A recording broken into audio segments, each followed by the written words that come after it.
अस्सलाम वालेकुम। Household kitchen by Zainab में आप सबको खुशामदीद। आज मैं आपको बनाना सिखाऊंगी मज़ेदार सी मैक्रोनीज़। तो चलते हैं अपने किचन की तरफ और रेसिपी को स्टार्ट करते हैं। सबसे पहले हम लोग सब्जियां लेंगे और उनकी कटिंग करेंगे।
कटिंग हमारी कंप्लीट हो चुकी है। तो अब मैं दोबारा से एक बार इंग्रेडिएंट्स सब्जियों के बता दूं। सबसे पहले हम लोगों ने बंद गोभी ली है, शिमला मिर्च ली है, आलू लिए हैं, एक प्याज लिया है, टमाटर लिए हैं और लहसुन लिया है। अब रेसिपी को स्टार्ट करते हैं। सबसे पहले एक नॉर्मल साइज़ की हम लोगों ने देचकी ली है, उसमें ऑयल शामिल किया है और साथ ही मैंने आलू सबसे पहले डाले हैं ताकि आलू जल्दी से फ्राई हो जाए। आलू डालने के बाद अब मैं इसके साथ ही शामिल करूंगी चिकन, ताकि आलू और चिकन एक साथ मिक्स हो जाएं और गल जाएं। 2 मिनट फ्राई करने के बाद अच्छी तरह से मिक्स करने के बाद अब मैं इसमें शामिल करूंगी लहसुन। लहसुन शामिल करने के बाद मैं इसमें शामिल करूंगी प्याज। प्याज को भी मिक्स करने के बाद मैं इसमें शामिल करूंगी टमाटर और अब इन तीनों चीज़ों को अच्छी तरह से मिक्स करूंगी और देन इसके बाद मैं इसमें शामिल करूंगी स्पाइसेस। अब मैं इसमें शामिल करूंगी दरा मिर्च, नमक, सोया सॉस, चिल्ली सॉस और विनेगर।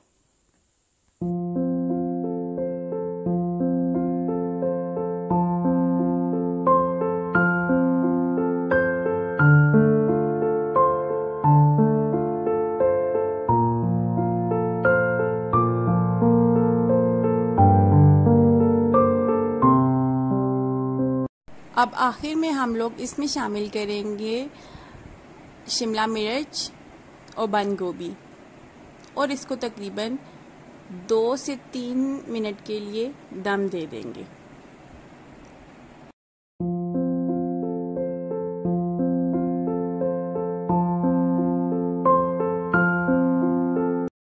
ये दोनों चीज़ें तो मिक्स हो जाएंगी तो साथ में मैं आपको एक नई चीज़ आज की वीडियो में जो दिखाने जा रही हूँ वो हैं कुछ नन्हे मेहमान।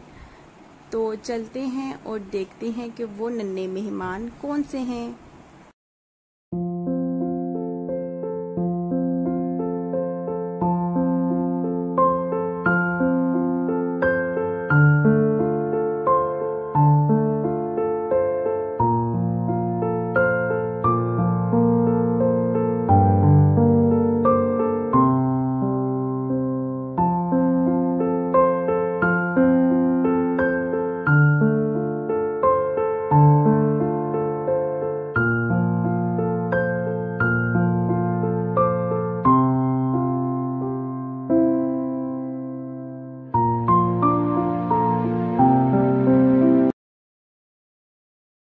अब हम लोग शामिल करेंगे हरी प्याज और हरी प्याज शामिल करने के बाद एंड में मैक्रोनीज डालेंगे।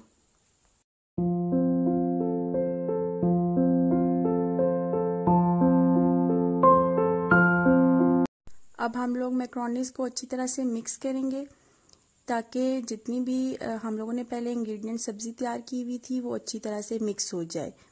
ये हमारा फाइनल लुक है और उसके बाद मैं आपको सर्व करके भी दिखाऊंगी। अगर आपको मेरी ये रेसिपी पसंद आई है तो मेरे चैनल को ज़रूर सब्सक्राइब करें, लाइक करें मोर वीडियोस के लिए। Thank you so much. अल्लाह हाफिज़।